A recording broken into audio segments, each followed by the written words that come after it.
Do you have a meeting with Vladimir Putin scheduled or a conversation? What would be your I won't message comment on that, but we had a great success yesterday.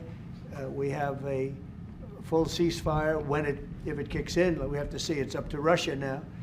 But we've had a good relationship with both parties, actually, and we'll see. We'll be knowing people are going to Russia right now as we speak, and hopefully we can get a ceasefire from Russia. And if we do, I think that would be 80% of the way to getting this horrible bloodbath finished. It's a bloodbath is taking place over there. Are you confident that Vladimir Putin will keep the ceasefire, considering that he's broken them in the past? We haven't spoken to him yet with substance, because we just found out and we just were able to get Ukraine to agree. So we're going to know very soon. I've gotten some positive messages, but a positive message means nothing. This is a very serious situation. This is a situation that could lead to World War III. And Biden should have never let it happen. Yeah. Is there anything you can do in terms of pressuring Russia or in terms of sanctions? Or what can you? I hope it's not going to be necessary. Sure, we can pressure. We can do that with Russia. Remember this, Russia took Georgia from Bush, right? They took Crimea from a man named Obama, Barack Hussein Obama, right? They're trying to take the whole thing from Biden. They're going for the whole ball of wax. Who was the only one that never took anything from? Trump.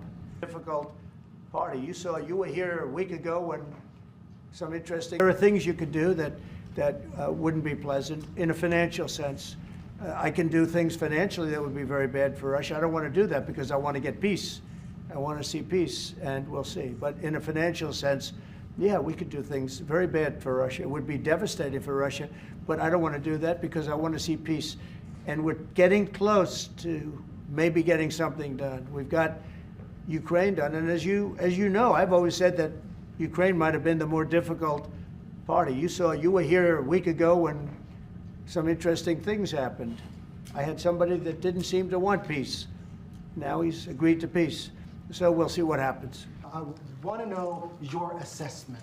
When you take this deal, I have no assessment, and I don't go by chances. I think it makes sense for Russia. A lot of downside for Russia, too.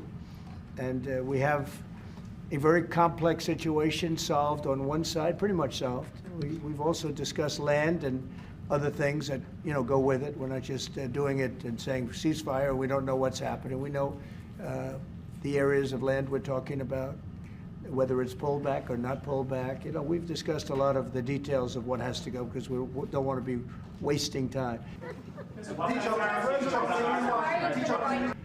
Now, NATO's expended a lot of that money in fighting this horrible war. It's too bad they had to do that, but they had the money from me. I was the one that got people to pay. Most of the countries were not paying, or they were paying a very small amount. So we'll see. But NATO can be a force for the good, absolutely.